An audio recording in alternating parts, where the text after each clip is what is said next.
From us damn street niggas, we ain't really comfortable with all of that thing. Like, you know what you're trying to say. Do what you do, baby. Yeah, I want congrats. I seen to come up through the mud. You feel me?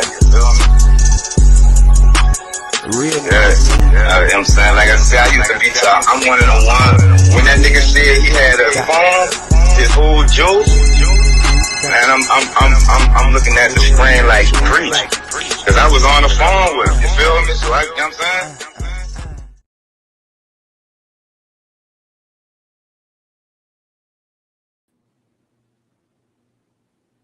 Speaking of the general, new of the podcast. You keep your body clean, huh? Yeah.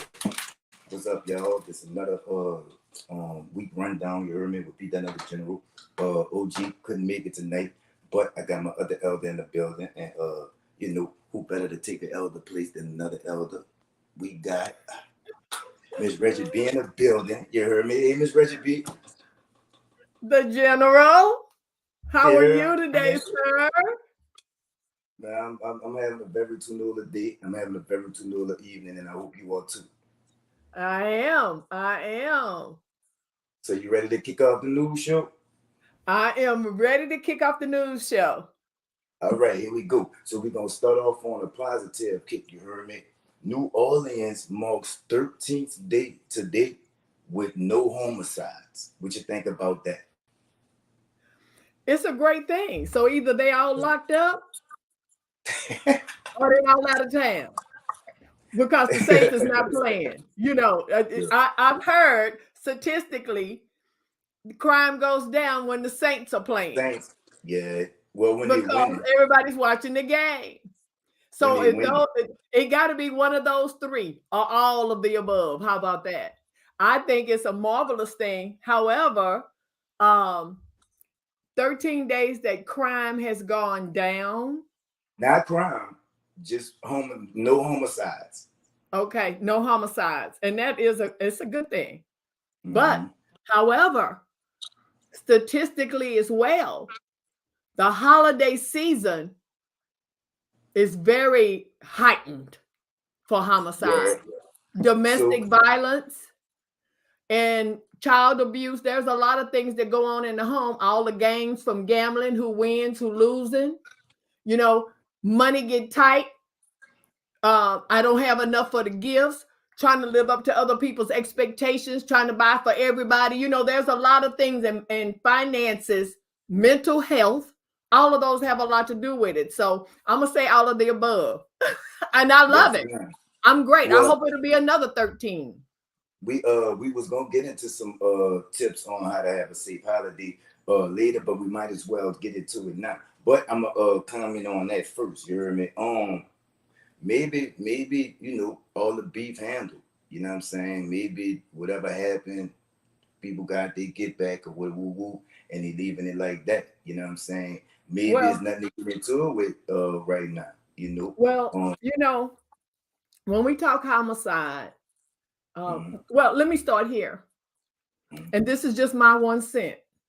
Yes, ma'am. When we talk people, we talk emotion. We can't predict what people are going to do, and we can't predict people's emotions. This time of year, especially. Reggie, we call it, excuse me, right? Excuse my language, right? In the streets, we call it a real nigga intuition, right? Okay. Basically, that's that gut feeling or that from what you've been through, you see the signs, right? And something telling you get out of there, or something telling you something. Yeah. So if you previous to that life, you will see it coming. Now, will you pay attention to it? Is on you. That is a whole nother thing. Yeah. Yes, ma'am. Yes, ma'am.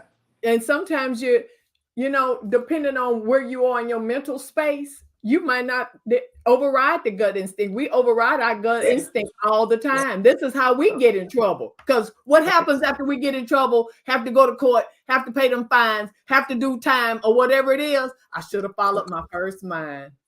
Yep. Or even worse, you get hurt, or you know what I'm saying, somebody else get hurt in the process. You see what I'm saying? your first mind, that's really God talking to you. Oh, that's what I believe. You heard me? If you in tune with your conscience, that's your soul.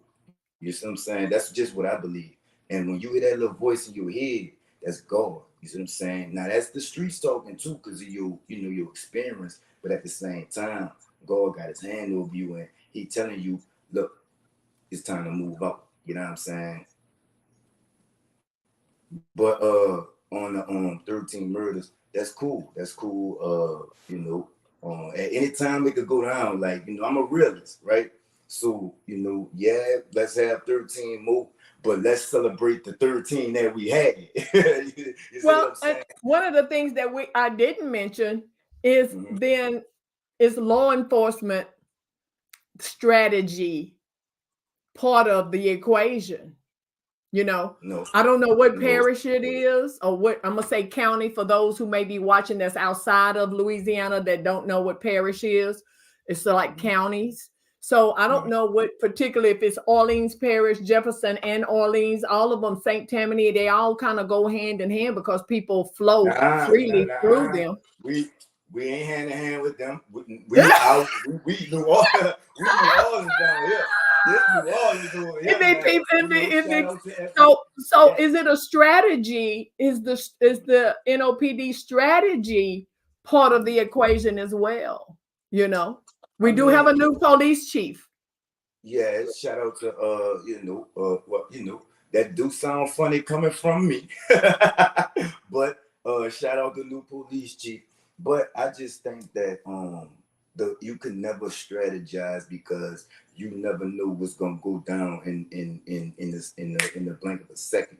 The police are called after the situation. You know what I'm saying? So unless you put more police in more areas, which is not happening, it ain't no police work. You know what I'm saying? It's the streets. You feel me? And it's calm right now.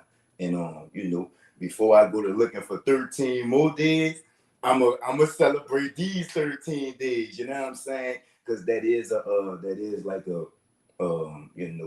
that's something for this city. You heard me? And I am a kingdom. I'm a Christian. So and for me, I'm a futuristic person. So you'll always see me like the 78 years. That's just part of my makeup. That's just part of my gift and my ministry. I'm not going to call myself a prophet or any of that. I just know when God downloads something into me, he wants me to share it, not everywhere, but the places that he wants me to drop it. He lets me know because he gave it to me for me to drop. You understand what I'm saying? So I'm not trying to rush the other 13 days. All I'm saying is it should be 13 more. I wish it was a 365. That ain't gonna happen. Look, I'm putting it out there. I'm putting it out there. I'm not doubting the Lord or my city. I just know I know where I'm at. But the equation is people. The equation is people and our emotions. A lot of times, even in my heyday, a lot of times libation was involved, and what's that? That's a big libation word is alert. The strong drink, the whiskey, the hen, all of that. Liquor. Yeah, right. Yeah, the other spirit. Yeah. A lot of times that be involved, and if your emotions is already heightened, that ensues an argument. That ensues, a lot of times, and this is just me talking. A lot of times, arguments, fusses, fights, guns, knives get pulled out because nobody stands down. Nobody de-escalates. Oh, that ain't gonna happen. It's not gonna happen because of ego. What that means that rep out here in the street. Those type of things. No, well, let me ask you something, right? If a person does stand down, right, then it's not a reputation, right? But what are the wolves gonna perceive of that person who stood down? Very much so. Yeah, what you know what I'm saying? It's lion, tigers, and bears now, Miss Reggie. It's lion, tigers, and bears. I'm not saying that you can't, because like me, I'm 38, right? So I'm sure about myself. Like whatever I didn't already done it. I'm already me. So if I say it all the time. That's why I don't go out with my people, because I might let it slide, but somebody with me ain't gonna be as mild tempered as me, my little brother. But it ain't gonna be as mild tempered as me. You see what I'm saying? So we need to stop acting off our emotions, because those 30 seconds could mean the rest of your life. You heard me? It does. It But does. so we're gonna get into the holiday tips. I can't give you no holiday tips on how I go where y'all at, but I can give you some holiday tips on how I go down here. Make sure you have your money separate from your credit cards and all that stuff. If you know that you're going to the whatever stores to spend off your credit card, there's no need for you to take cash. You understand me? Especially if you're a tourist. You heard me? If you are a tourist, when you go into them clubs and all that stuff, have your ID in a separate thing, so you don't have to keep pulling out your wallet when you show your ID, because it's lion, tigers, and bears. You heard me? If you are out of town, don't ask nobody for directions. It's Google. Now I'm serious. I'm serious. You know what I'm saying? It's Google. It's all kind of technology to whereas you don't have to ask nobody down here for directions.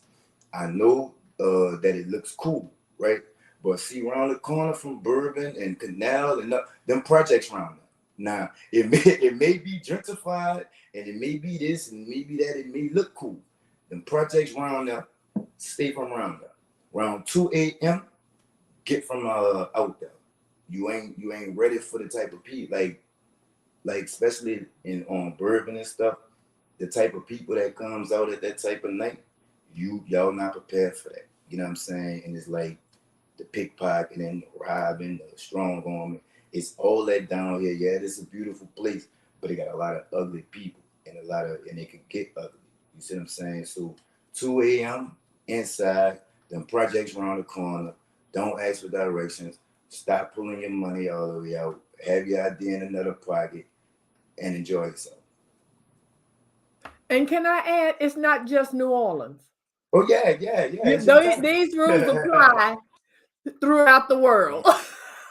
yeah. But especially down here, because it's a lot.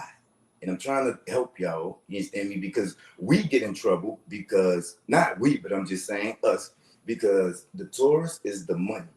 But the vultures know that the tourists bring money, right? So if you get caught messing with them people, they're going to prosecute you to the fullest extent, because they got to prove a point and they got to really make an example out you that it's safe to come down here. And if something do happen to you, then the assailant is going to be prosecuted to the fullest extent. So y'all, you know what I'm saying? Behave yourself. What you got to say, Miss Reggie? Who doesn't protect their money pot? Drunk people. People. No, I'm saying who doesn't protect their money pot, meaning where your goal is, you're going to protect it. Facts. But people come down here to have fun, to relax, and I don't know why, whatever reason they go off on them side streets with people. And I'm going to say it like that. That's another thing. Don't do that. You know, you trying to get a hookup. I don't know if you're trying to purchase something. I don't know what you're trying to do at 1 or 2 o'clock in the morning. You feeling it and you want to. Don't do that. That's where a lot of people walk off. And we do that in Jamaica and everywhere else. You just start walking and you want to see, but it's 1 and 2 o'clock in the morning. What are you doing? Yeah. So this ain't the type of city to just go on adventures in. keep your folded money, if you have folded money, in your front pocket. Don't put it in your back pocket. All right. You're gonna have to cover your ears, Miss Reggie, right now. I'm not gonna cover my ears. Look, I'm real grown. I'm real grown. If you in the French Quarter, if you in the Bourbon, the only way that you should have money on you is if you're going to the strip club. You see what I'm saying? If you ain't going to see the strippers, you don't need no cash on you. Everybody takes up. If you ain't going to see the strippers, you don't need no cash on you. Everybody take cards on, it's a new era. So, you know what I'm saying? For the drinks, everything, you can just tap the card. You don't even need cash unless you're going to see the strippers. You heard me? And then you know what? Those are some good tips. But I'm Yeah, gonna put this out here too, Peanut the General. put it out there. Is that don't feel there are some people that feel like they privileged and nothing gonna happen to them. Wait, And wait, I'm let just me say, wait. Can I stop you? Can I stop you? Me and my little brother, we security guards at various clubs on Burger Street, right? Let me tell you about the privilege thing, right? You know, white people are privileged other places, right? My white brothers and sisters, right? How you treat black people where you are, black people down here, we totally different, right? So you are a guest, right? And you have to know that the customs that we live by are different. How you treat them out there is how you gonna get up. I'm gonna say effed up down here. And I think a lot of y'all come down here with that same attitude, and we a different breed, y'all. I'm trying to help y'all out. But these are the things that we get into it with y'all about at the door of the clubs. Y'all feel privileged, and y'all don't want us to check y'all, and then we end up putting our hands on y'all, and it go from fun to now it's something else. And one more thing, in other cities they cut the tab on the drinks, and then you can't drink on Sundays, right? It's not like that down here, right? So have you either know your limit or have somebody else know your limit, because they're gonna keep feeding you them drinks, right? And I see this all the time. They be picking their friends up off the floor, or their friends that get humbuggish and start some problems, and get knocked out, or they'll get thrown into a problem because of a drunk friend. Know your limit, because New Orleans don't know your limit. It's no limit down here. 2 o'clock, 1 o'clock, where y'all at, everything shut down. Not out here. You heard me? You can always get it. Know your limit and come down here and have fun. Don't catch no charges. and have a designated driver or call someone to drive you. It's too many Ubers for that. Everybody get drunk. Everybody get drunk. But it's a lot of Ubers and a lot of taxis and a lot of lifts and all that. So you don't really need a designated driver no more. So talk about the police presence in that area. The police presence now, what we about to report on. Well, we might as well report on it. Okay. So NOPD superintendent wants more state troopers in New Orleans. You heard me?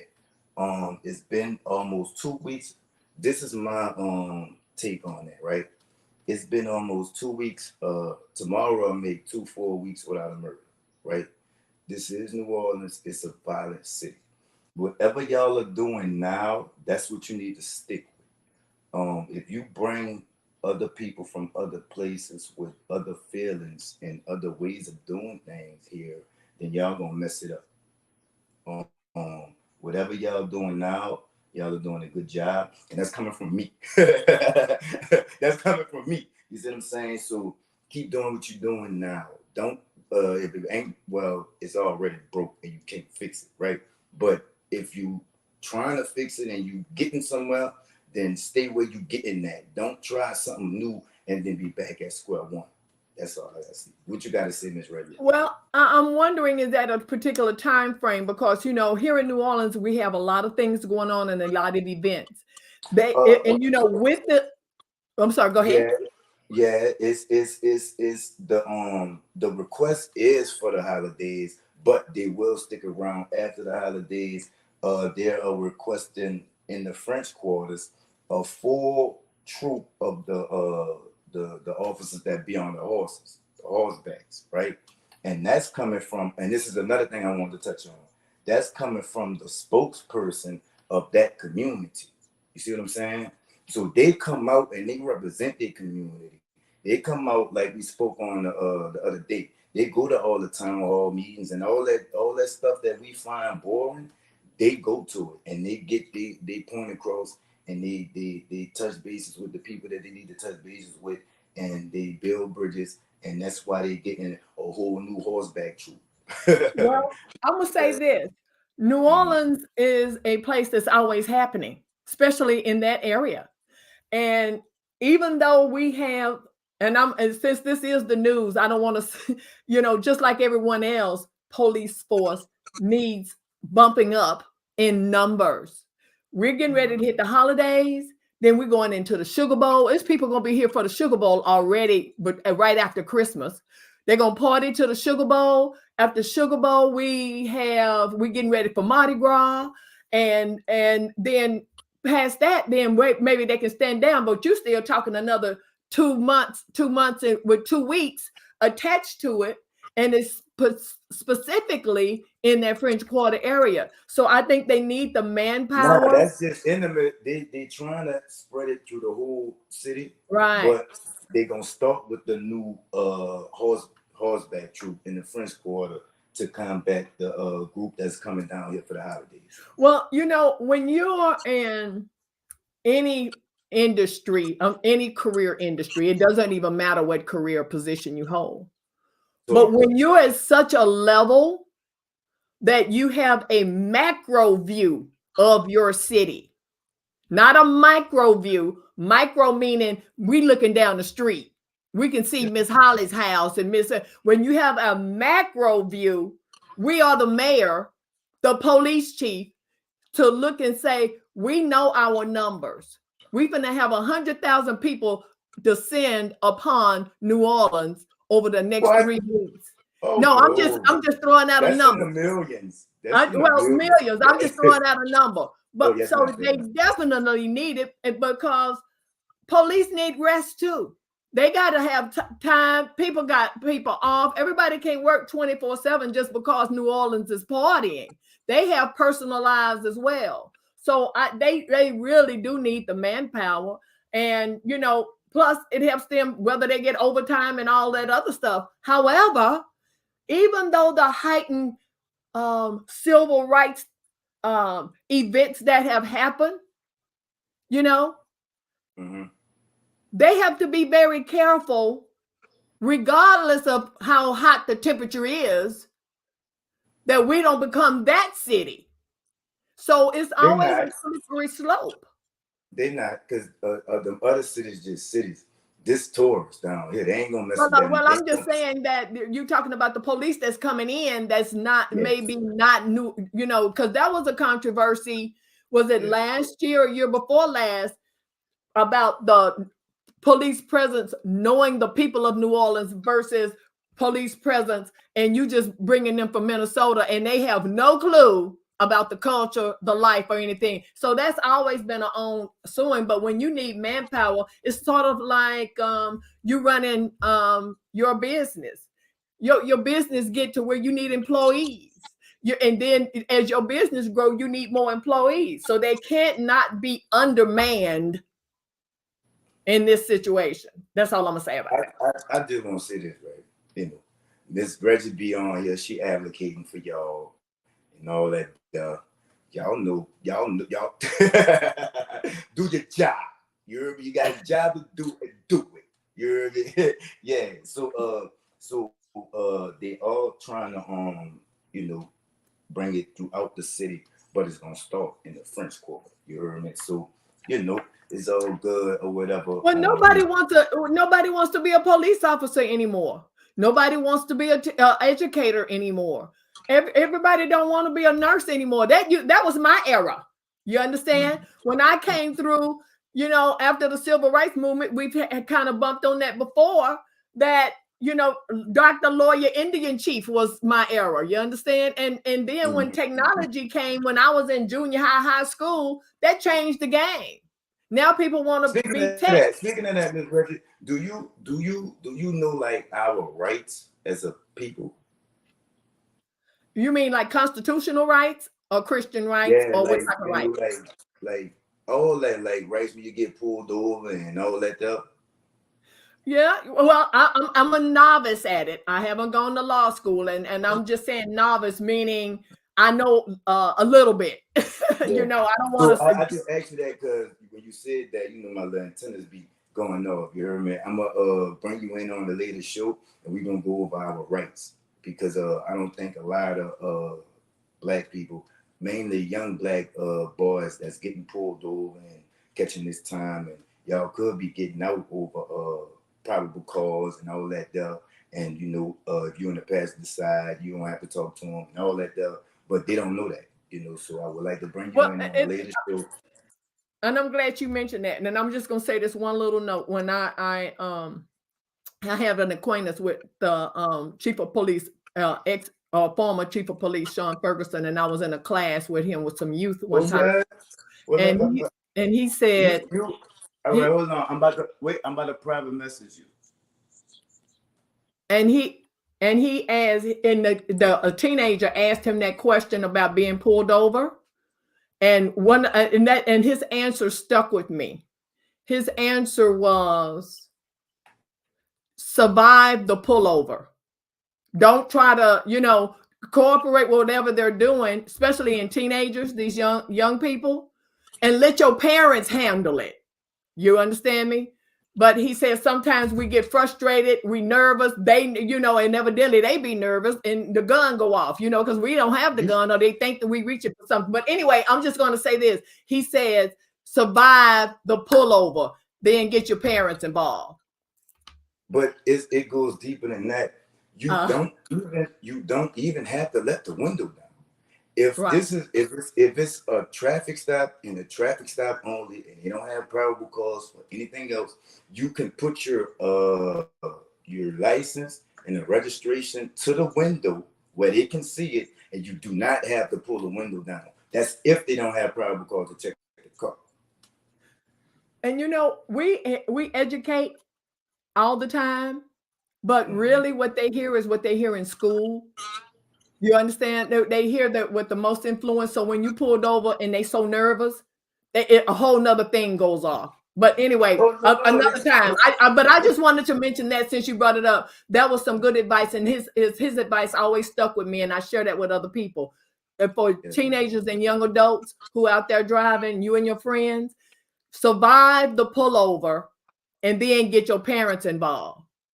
That was his advice, and I thought that was really good advice. Don't try to be the Billy Bad behind, and don't try to, you know, just cooperate, get out the situation. And if something really has happened when they, you know, feel uncomfortable and things of that nature, you report that to your parents and let your parents do the dragging. Understand me? Facts.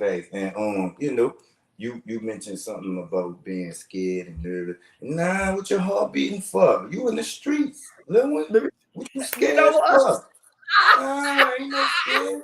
It's different when you see the blue lights. It's different when you see the flashing lights. Them people are trained and they get paid to see fear. They're like dogs. And fear is probable cause. What you're scared for. You see what I'm saying? So you better not be scared. But moving right along, you heard me. So it ain't been no homicides, but it's been a couple of shootings. You heard me. So the first one is it was of a 16-year-old. Oh no, this is not that. It's not that. 16-year-old wanted for escaping from halfway house. You heard me? This 16-year-old, I'm not gonna say his name.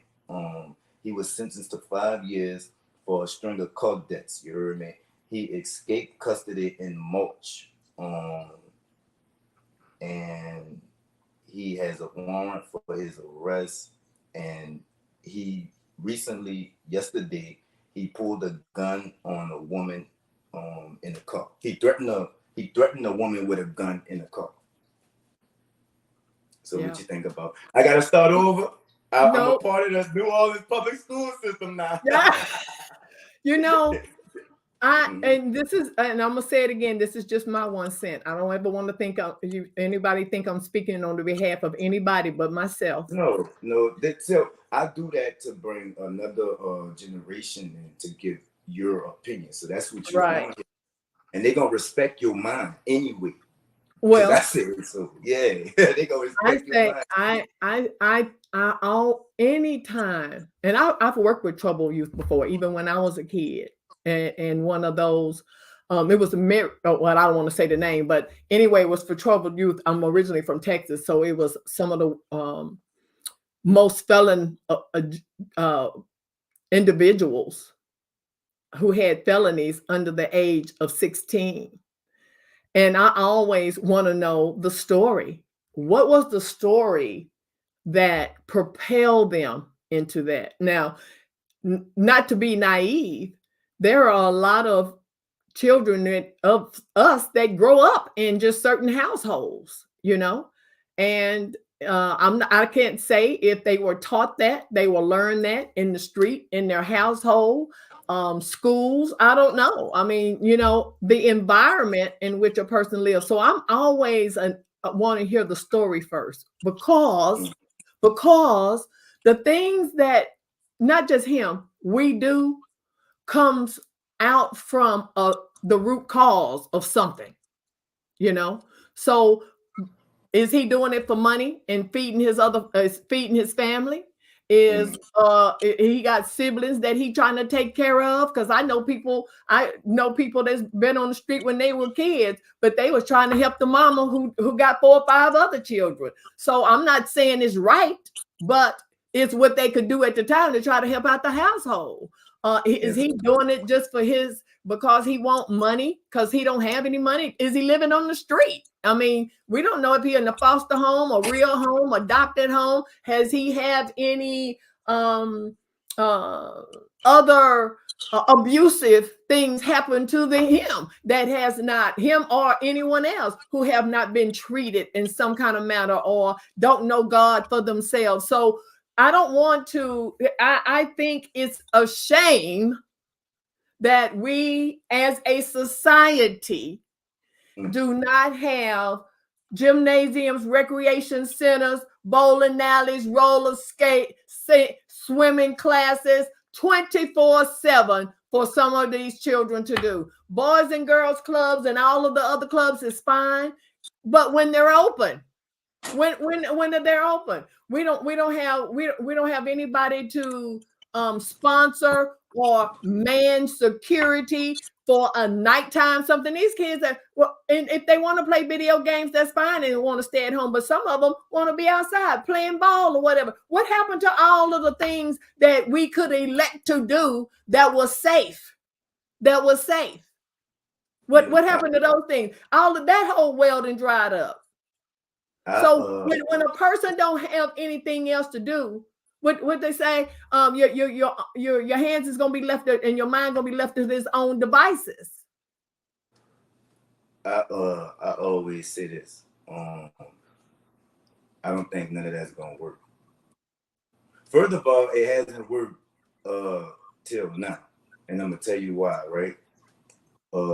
Like you mentioned, when these places are open, right? When these places are open, right?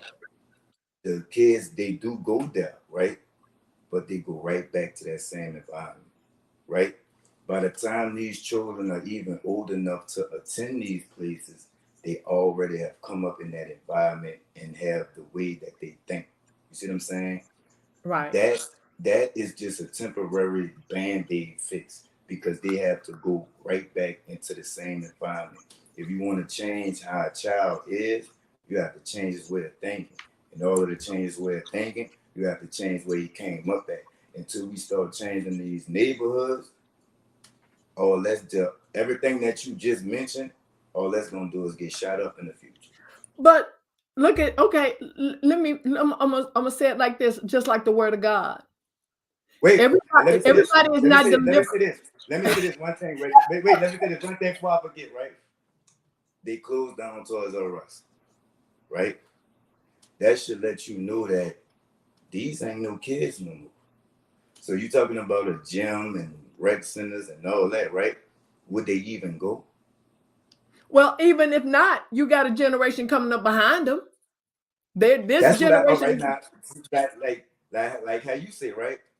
I'm not saying to give up on the last 2 generations, right? Right. But I'm saying that they already stuck in their ways, and it's like they're gonna have to go through life, and life gonna have to change them. But go ahead. I don't believe anybody is stuck in their ways. If that's the case, I wouldn't be where I am. No, but see, you went through life. Right, but that's the whole point, is to get them to the point where they can get through life and not die before they even know what their end of their life could be. I don't believe anybody is stuck in the same rut. I just think if you one of the things. I'm not saying that what I'm saying is the end all to be all to any of it, but and unless they're given a chance to get exposed to things, who don't ball? Let me ask you that. I don't care, even if you put your gun down in your car before you come in the gym, who don't ball though? You understand what I'm saying? Even if it is an argument, that's why I say you have to have manpower just to have that there. But you have, at some point, where is the safe space to just let my hair down for a minute? Even if I am the person in the street, you understand? Everybody needs to let their hair down just for a minute. Your house. But then you still on guard because there's guns everywhere. You got a gun next to you, the gun at the door. I mean, when you go to the gym, me personally, I think that these last two generations, like for me being around them, you ain't it is nothing you can do. Like if you give them jobs, like a lot of people say they need jobs, right? Would they be able to hold down that job? Would they go to that job, right? By them being in the streets, is their face called good enough to even go to a job? You see what I'm saying? They already got authority problems, right? Are they gonna punch that clock every day? Are they gonna be satisfied with that pay? Are they gonna get more pay in the streets and be like, you know, to hell with this, I'm going back to the streets? But I mean, and they could go back to the street, but you ain't gonna get zero pay when you locked up. I mean, that's another double-edged sword because everybody ain't in the... You speaking from an OG. You speaking from an elder's point of view, right? But these are 15, 16, 17. They don't care about that. They don't care now. They don't care now. That's why I said they got to live through life. I didn't care. I ain't care the first time or the second. But a lot of us at 15 and 16 didn't care. We was looking forward to getting out of our parents' house, hanging out with our friends. I mean, humanistically, the human part of us, we doing the same thing. It's just that we're doing it on a different scale. I mean, trying to hang out with our friends and not be at home. That's what I'm saying. At 15 to 16 years old. At 15 to 16, all you wanted to do is hang out with the friends, right? These days, at 15 and 16, you're just trying to see tomorrow. See tomorrow. I mean, my husband grew up like that. So I get it. He grew up that way. He didn't, when we celebrated his 50th birthday, when he was time for him to say something, you know what he said? He said, I never thought I'd see 50. That was his birth. That's all he said. He told everybody that came to his 50th birthday. That's exactly what he said to them. He said, I never thought I'd see 50. And that's all he said. You know the average lifespan in New Orleans now? No. It was 24, now it's 16.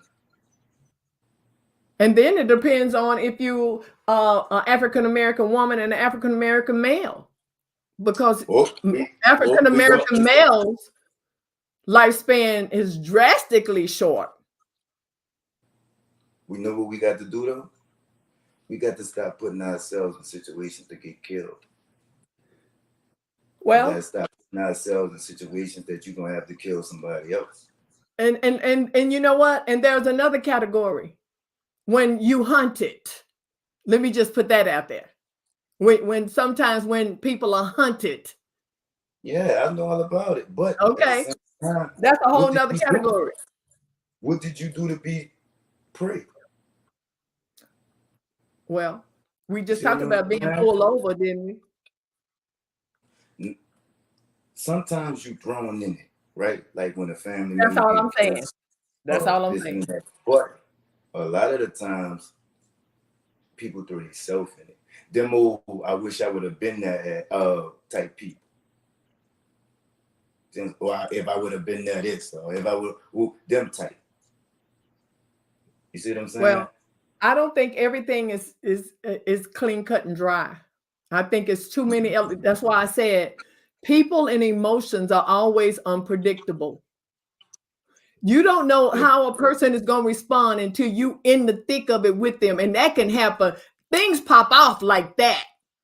I'd have had the occasion to have to run out the back door of a club because it's pow up in the club. You know what I'm saying? Things pop off in such a quick second. It's either flight or fight, one or the other. And most people, you can't even get your bearings quick enough to even know really what's happening. And so you either gonna fight or you gonna flight, one or the other. Ain't nobody flighting these days, Miss Reggie. And me and OG had a back and forth about this the other day. It's not that when y'all went out to have fun, y'all went out to meet the girls or meet the guys or this and that, right? It's dangerous to have fun down here now. Well, it was dangerous in my time. It was dangerous in my time. They go out for the foolishness now. And there are going to be some people like that. It's going to be people in every single category of life, period. And guess what? There are times when we commune with them. And I'm going to tell you when we commune with them. It ain't outside the house. But we gotta move along. All right. So I said I don't say names, right? But crimes against the elderly and children, I do say names. If you the R word somebody. So Joseph Washington, you heard me, is charged with first-degree murder in the death of his 3 kids, you heard me.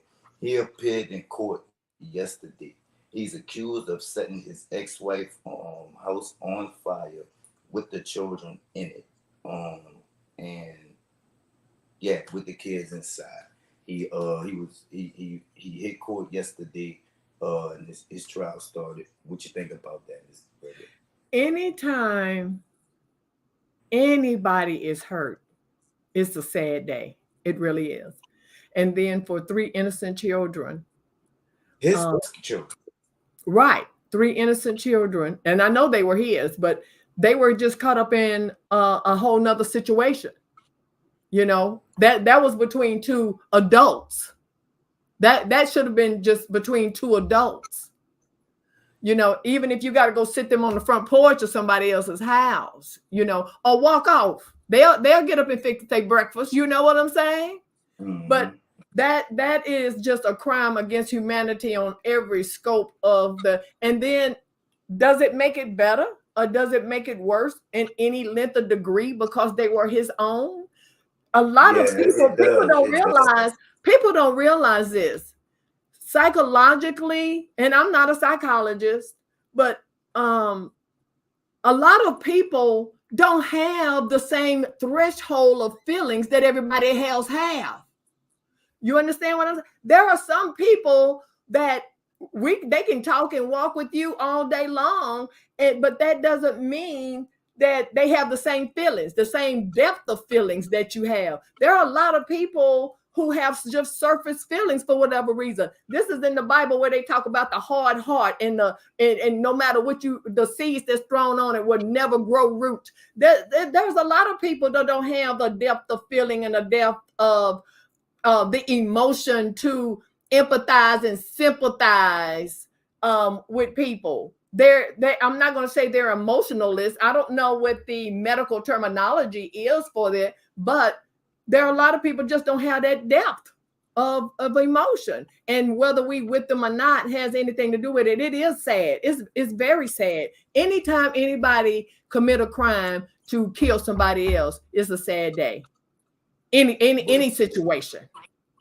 The first question, the first thing in first-degree murder you're gonna have to prove is intent. You heard me? I'm speaking from being the father, right? Did he intend to do that? Did he know his kids was deaf? You see what I'm saying? And if he did, then all right. I'm an uncompassionate person, right? I consider myself, I don't care how you feel, I don't care how you think, everything that you describe, right? But when it comes down to my kids, I'm a sucker. I'm firm, but I'm a sucker. I could be rough and rugged in the streets, right? And I'm firm with my kids, but on my kids, it's different. If he knew what he was doing, then he deserved an electric chair, a firing range or something.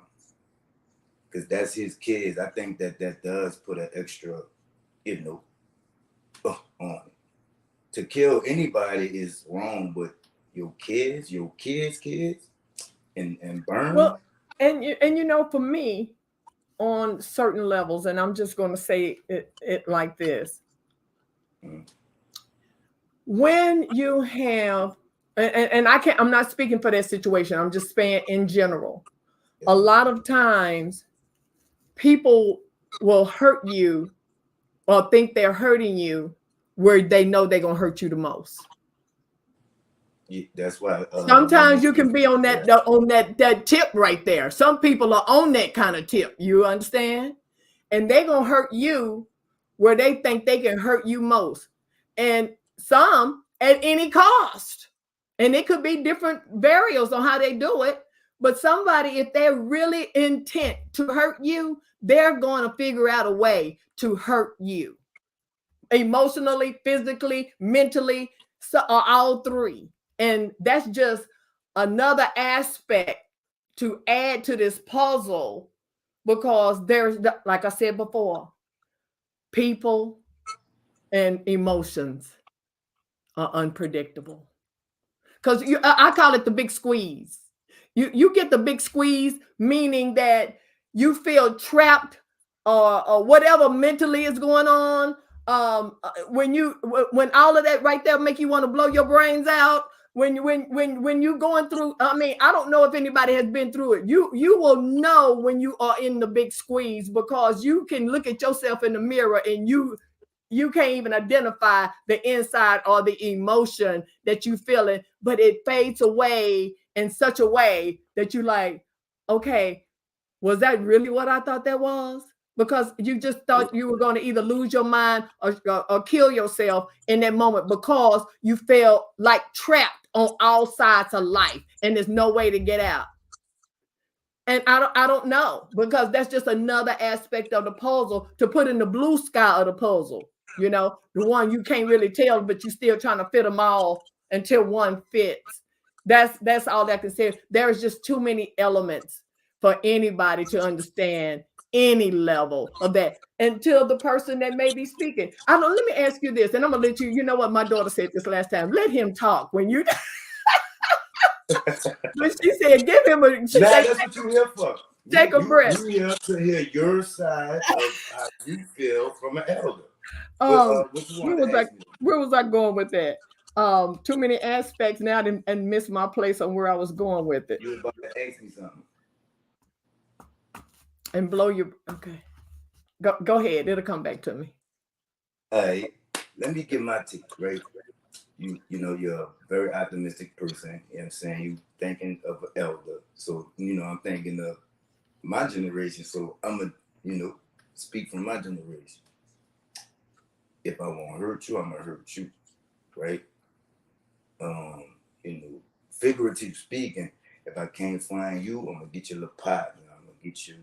I'm gonna get somebody, right? How is hurting my kids gonna hurt you more than it's hurting the kids that I'm hurting? If you could do that to your kids, then I don't sympathize with that. I don't think it's a more or less level. I think the mother is going to that's a thing. As a mother, you lose your mind. It'll fit. That's the big squeeze. Three of them. That's the big squeeze.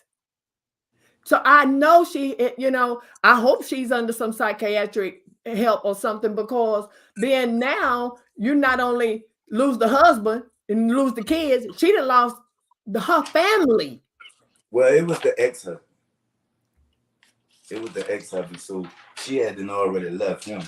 You know what I'm saying? So, you know. It's devastating all the way around. It's just devastating all the way around. And it's not just men, you know, women have taken their children's lives as well. And for whatever.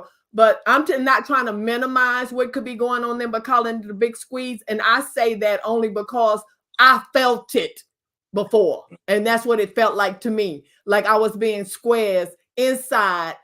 All, you know, how am I going to get out of this? And it makes you think differently. Oh, you know what I was going to say, Peanut? Sorry. What? I was going to say, and I just messed it up again. I said the big squeeze. Oh my God, it was right there. Okay, sorry. All right, so while you remembering it, we're going to do a little moment of silence for them 3 children. You heard me?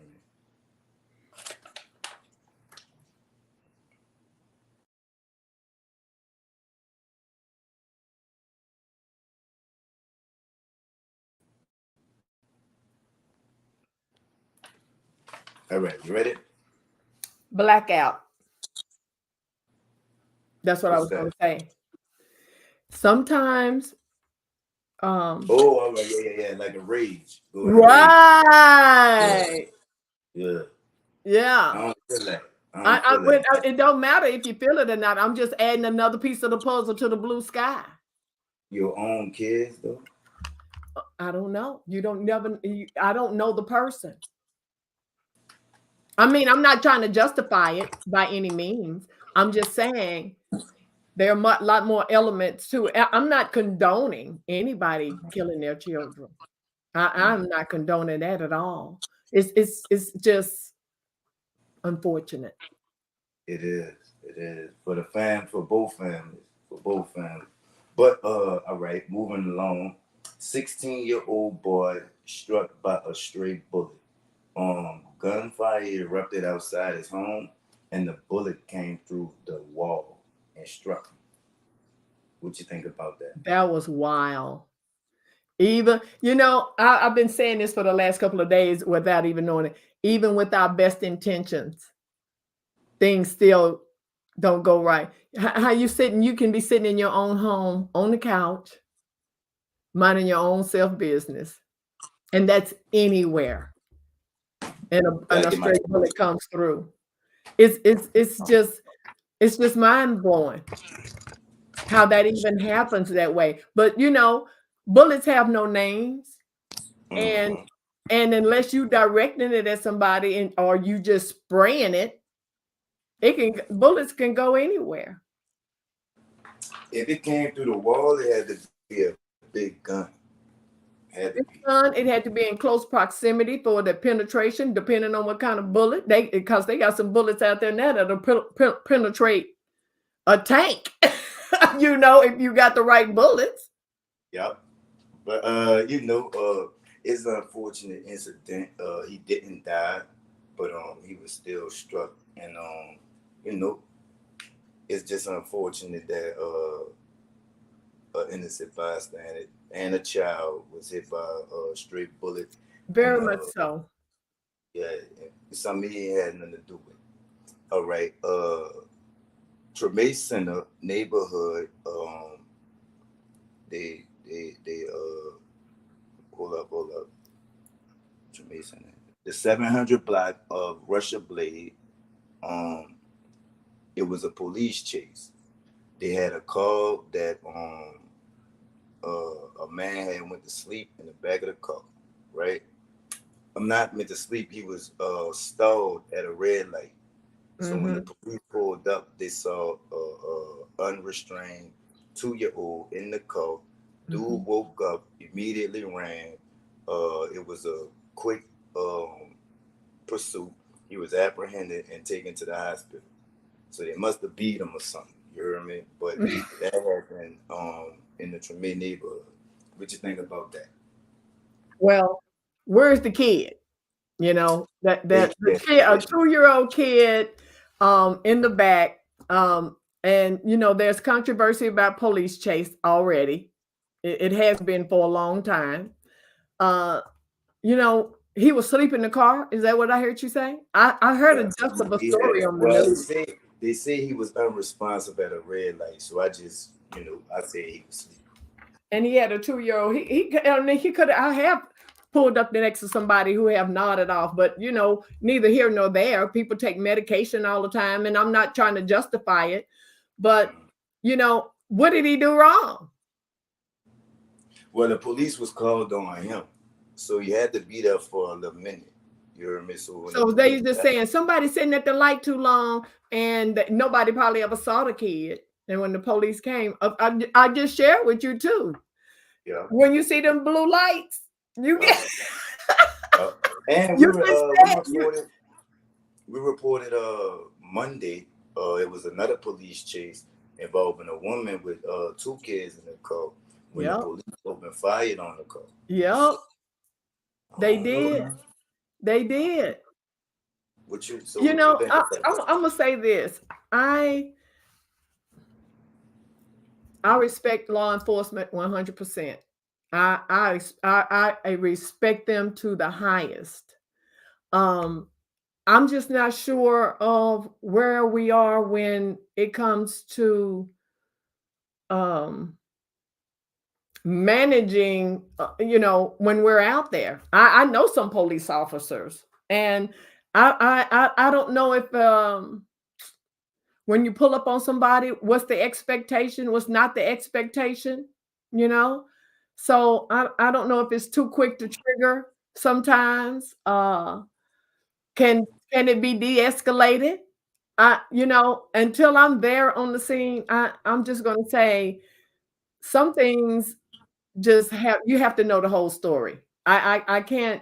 I saw bits and pieces of it on the news. I knew the ending part about the 2-year-old being in there, but I didn't know about whether he was asleep or unconscious, or people be on medication, people get spooked, But I think sometimes things get out of hand. Reporting on that, right? I messed up. The Treme Center, I'm going to say the Treme neighborhood is where the 16-year-old got shot at. This happened in Thibodeau. My bad, y'all. Yeah. The 16-year-old where the bullet came through the wall. Right. That happened in the Treme area. This incident happened in Thibodeau. And they showed that incident on the news several times in the Treme area. And it was just amazing. I guess people would ask, why do they need that type of gun? But that's the flavor. That's what's going on. It's sort of like if you don't have the latest Air Jordans, and it's like if you don't have the latest weapon, that's what I mean. Everybody, it's not just in the New Orleans area. Those weapons are in a lot of people's households. I don't care what class, society, race, creed, or color. Those guns are everywhere. You've seen a whole lot of them on January 6th. And cops and robbers. The cops got to come back with the robbers, so they got to have a fire. Did you hear what I said, Peanut? January 6th. You seen a lot of those guns just like that, January 6th. Oh, when they stormed that building? Yep. I mean, all right, let me ask you a question, right? Is everybody upset because they got away with it? Or is everybody upset because we should have bended that? Well, let me just say this. It's a twofold thing for me. If we should have been did that, but did we do it for the right reasons? Let me ask you that. We never should storm the White House. It's a government entity that we actually pay for as our tax dollars. Okay. These are the representatives that we have elected to go. I mean, no, we shouldn't have ever stormed the White House. The second part is the people that were there did not represent. They did it for the wrong reasons. They didn't represent every community. They did not. Did we? What were they? What was the whole purpose of storming it? Nobody's still clear. And I want to say this: if you unfolded it, this is unfolding like an onion. Mm-hmm. So I hear practically there is still that was. I forgot what year that was. A couple of years ago, January 6th. there are still people being prosecuted right now in their states or by the federal government or whomever. They have went back to their lives, true enough, but a lot of that videotape was watched. The reports, they found out who these people are through AI. Got arrested So last week. it's peeling back like an onion. You know, the court system is slow but sure. You understand? And even so, there's a lot of people still getting prosecuted. There's a lot of people that were going to jail, the high profile ones that we saw on there. And you can imagine what probably didn't happen to the other ones that identified. So I'm not going to say they got away with it. There's a lot of them being prosecuted, men and women alike. Two men from Metairie got arrested for that last week. For January 6th? Yep. Yeah, so it's peeling back like an onion. Just because we didn't see like the National Guard come up and all of them get arrested and put in paddy wagons like some TV show. This is not television. This is real life. You know, that's the government. That's the feds. The feds don't play. All right. So this the last thing, you heard me. It is in it's not in New Orleans, but it's in the surrounding area, West Monroe, and I just had to put them out there, right? So, like I said, in any sex crimes, I do say the names. You see what I'm saying? So, Justin Cowart, you heard me? He's 26 years old, right? Okay, now peep this out, right? All right. He's one of the husbands in this ordeal, okay? Police police came across a victim of this crime. Right. She said that she met him, right? It was 3 husbands and the wife, and she was supposed to be the other wife. It was a poly relationship, you heard me? So first she was staying out of town. So the leader or whatever, Caleb, was like they didn't want to do any more long distance things, right? So she had to move in. So by the second week, they made her denounce her religion and pick up Satanism and witchcraft, right? They sacrificed a puppy to they so-called gods, right? So she was asked to to further the group by bearing children. You see what I'm saying? So she refused. She wanted to leave. They didn't let her leave. So I don't know why she wanted to leave. They ain't let her leave. But the lady, the head, who's being charged as the head, invited her family over for dinner. Right? And when the family showed up, they showed up with the police. You heard me? So let me call out these names and put them out there. Caleb Frisbee, you heard me? She was arrested on aggravated battery. Tom Allen, 54, one of the husbands, was charged with aggravated battery. And Justin Cowart, he's 26, you heard me? He's charged with aggravated battery and first-degree rape, you heard me? And the victim's family is glad that she's out of that situation, and they are being held all under crimes of abuse, crimes, ritualistic crimes. I didn't even know that was a charge. Yeah. And rape. Yeah. What you think about? Now that's some satanic stuff, right there. It is very much so. And in the United States of America, we are a melting pot of many. When that wasn't us. That was them. I'm saying we as United States of America. Oh yeah. As Americans, we are in a melting pot, and there is many religions that came here, right? What was I going to say? With that being said, all of it, if you look at it, I was on your show the other night. This is a prime example. And tell Mr. Knight, give Mr. Knight that story right there, okay? Because this is a prime example of breaking that covenant in so many different areas. as far as being married multiple times, it may be somebody's choice, but that's not Christian. That's not Christianity. And then it sounds like an occult. The sacrifices. There are many gods in the United States of America, believe it or not, and people ritually practice many of it. There is not too many religions that I know that don't have some kind of sacrificial story or intent that had happened. It requires blood. That's why they call in the Bible, it's a blood covenant. Christ was our blood covenant. He was the covenant, the promise between God and us.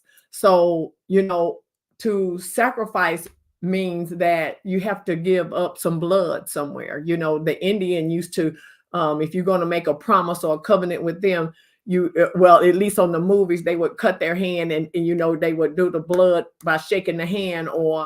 So it's all about rituals, and whatever religion that they are in. But I'm just wondering, did she know that prior to moving there?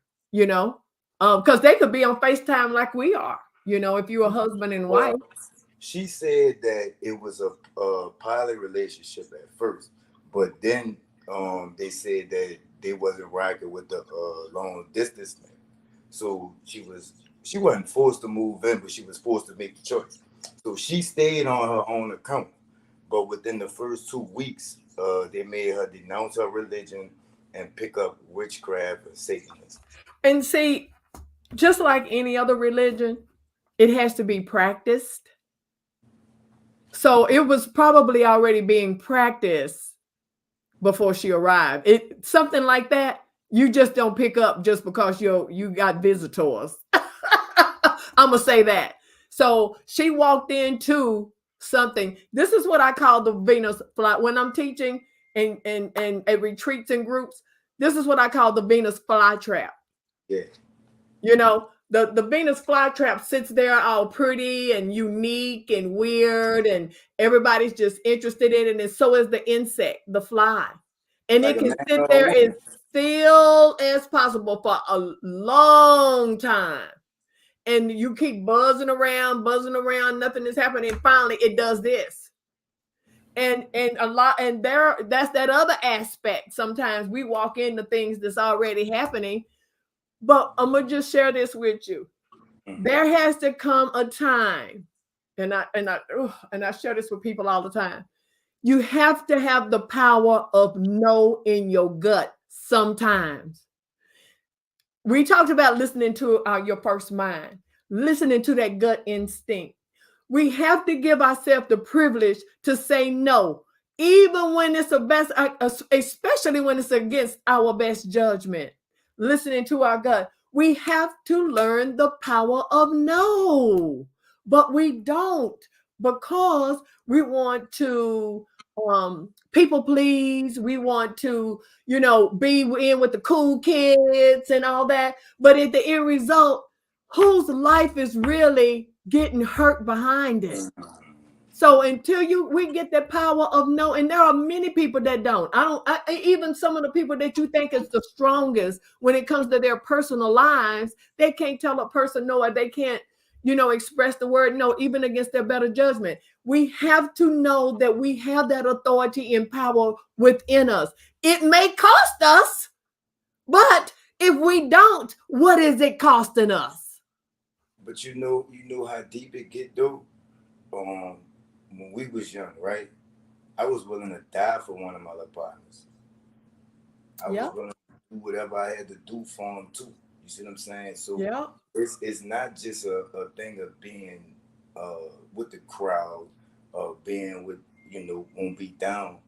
I'm running with these dudes. Right. You know what I'm saying? So whatever happened to them could happen to me. I'm standing right on the side of this dude. So we got to take care of that. Educational purposes only. Years ago, everybody changed, right? But I mean, it's not always peer pressure though. Sometimes, like I say, your love or your loyalty for a person and put you in a messed up position, and that could change the rest of your life or end it. Well, you can stand. Look, I believe in no man or no woman left on the battlefield. Me and some of my best girls. I got two girls. We leave it where everybody we came with, and if it go down and everybody make it back, and you ain't participate, I don't even think you're gonna be able to stay around. Me and my girls have that same philosophy even to this day. But let me just say this: I stood by them then. But then it came to a point where I had to help everybody live. You understand? Not just me.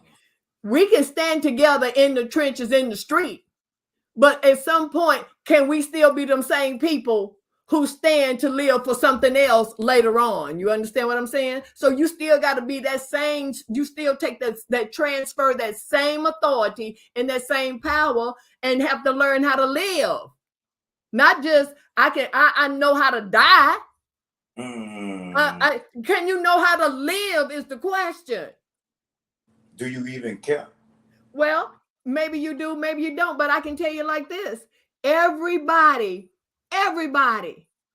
has something in the back of their mind that they saw their life differently than what it folded out to be.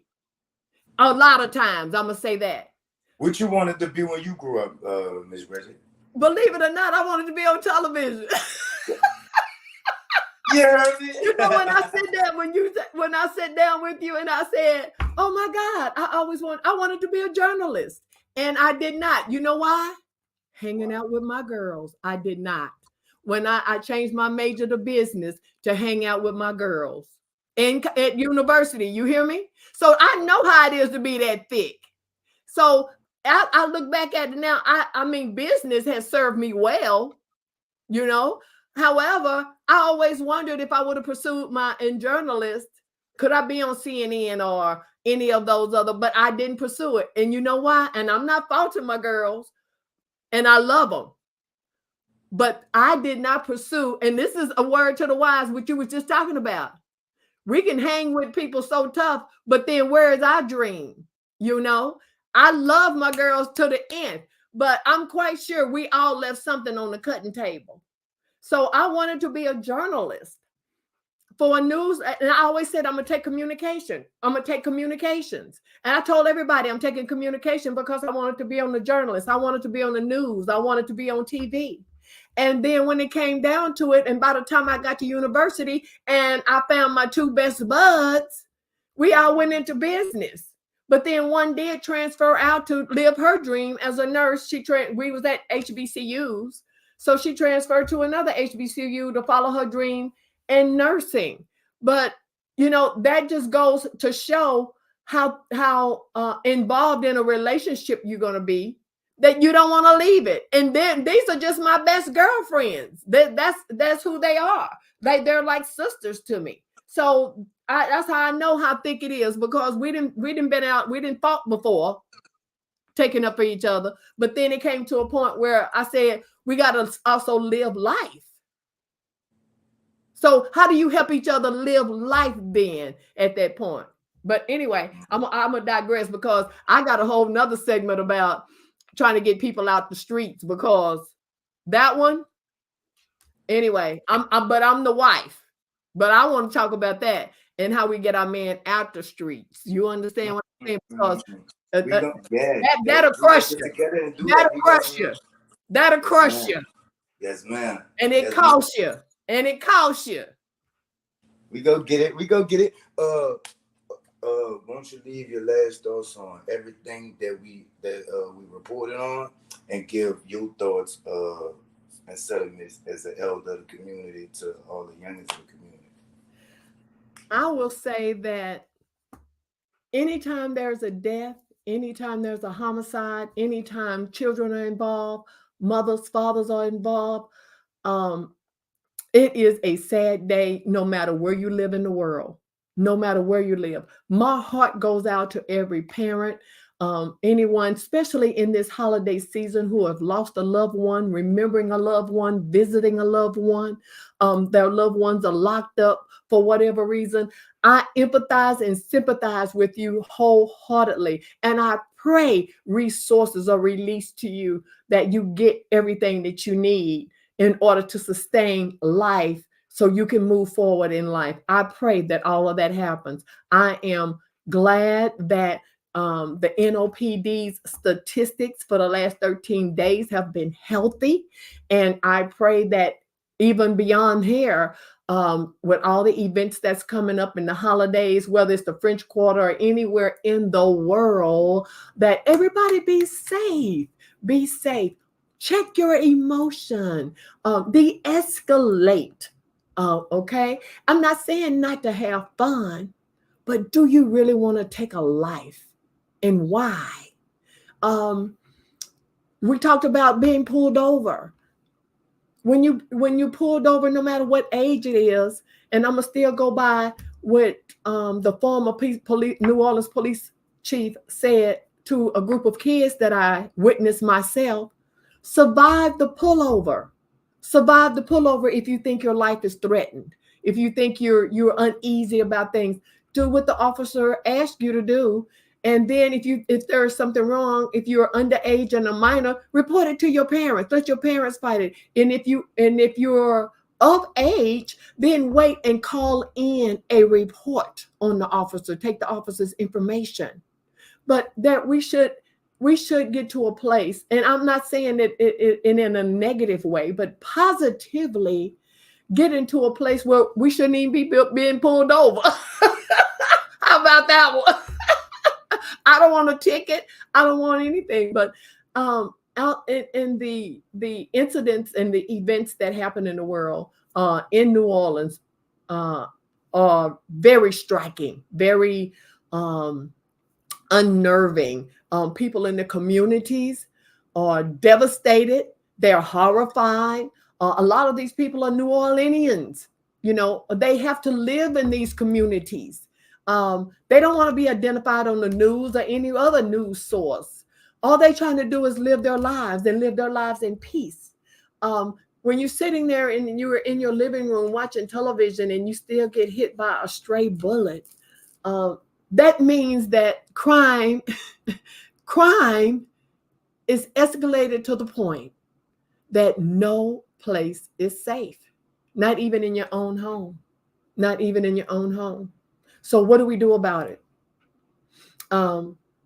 We do our best to keep our own house safe. And I don't know who children these are, but I want to know their story. I would want to know their story and why they do some of the things they do and what their mindset is. And for all of those, and I know some professionals out there that reach out to youth all the time. I know some of you men and women in different aspects of New Orleans who are doing your best to educate youth, reform youth, put youth on the right track, reprogram youth once they have been in the system. There are a lot of people working to help you recover. Even if you have not done any time, no felonies, no misdemeanors, no warrants, not on paper at all, there is somebody out here that can help you with resources. Now, if you don't want to get out the game, I understand that too. If you can't get out the game, I understand that too. But there comes a time in your life that you're going to look back at 15, 16, 17, 18, and prayerfully you can get to my age, that you're going to say, did I change my major just to hang out? Was it worth staying out in the street? Did I lose my loved one? Did I lose my wife? Did I lose my children because I don't want to get out the street? Everything has a pro and a con. So you choose what your priorities are. Everybody has to make a choice. I'm not here to judge. I'm just sharing my 1 cent. And I pray all is well this holiday season. Peanut the General, I thank you so much for allowing me to come on your platform once again. And I know I'm probably the OG will be back. And I had the pleasure of being the OG. So I know you're represented well. Thank you so much for this opportunity.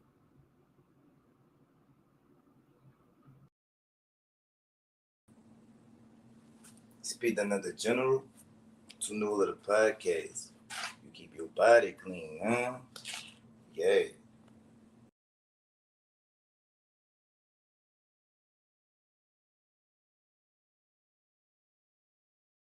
From us damn street niggas, we ain't really comfortable with all of that thing. So what you trying to say? Do what you do, baby. Yeah, I want congrats. I seen it come up through the mud. You feel me? Real. Yeah, you know what I'm saying? Like I said, I used to be tough. I'm one of the ones. When that nigga said he had a phone, his whole joke, and I'm looking at the screen like preach. Cause I was on the phone with him, you feel me? So you know what I'm saying?